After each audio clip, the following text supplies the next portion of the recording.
بسم اللہ الرحمن الرحیم۔ رسول اللہ صلی اللہ علیہ وآلہ وسلم نے ارشاد فرمایا، لوگوں سے غنی اور بے نیاز ہو جاؤ، اگرچہ مسواک جیسی چیز ہی کی حاجت ہی کیوں نہ ہو، یعنی ہر چیز رب سے مانگا کرو۔ رسول اللہ صلی اللہ علیہ وآلہ وسلم نے ارشاد فرمایا، جس شخص کی اثر چھوٹ گئی گویا اس کے اہل و عیال تباہ ہو گئے اور اس کے مال و اسباب لٹ گئے۔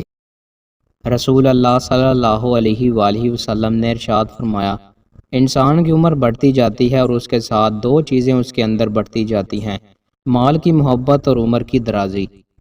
رسول اللہ صلی اللہ علیہ وآلہ وسلم نے ارشاد فرمایا، رات کو اس وقت نماز پڑھو جب لوگ سو رہے ہوں، تم لوگ سلامتی کے ساتھ جنت میں داخل ہوگے۔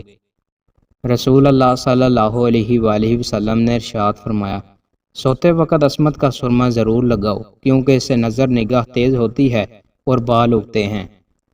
رسول اللہ صلی اللہ علیہ وآلہ وسلم نے ارشاد فرمایا، میں نے جنت میں جھانکا اور کثیر تعداد غریبوں کی تھی، پھر میں نے جہنم میں جھانکا تو ان کی اکثر تعداد امیروں کی اور عورتوں کی تھی۔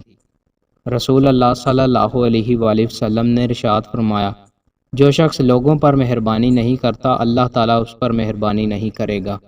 رسول اللہ صلی اللہ علیہ وآلہ وسلم نے ارشاد فرمایا، بوڑھے انسان کا دل دو چیزوں کے بارے میں ہمیشہ جوان رہتا ہے، دنیا کی محبت اور زندگی کی لمبی امید۔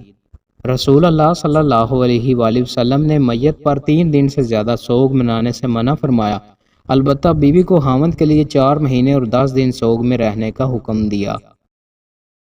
دوستوں، مزید اچھی ویڈیوز کے لیے ہمارے چینل کو سبسکرائب لازمی کریں۔ بہت شکریہ۔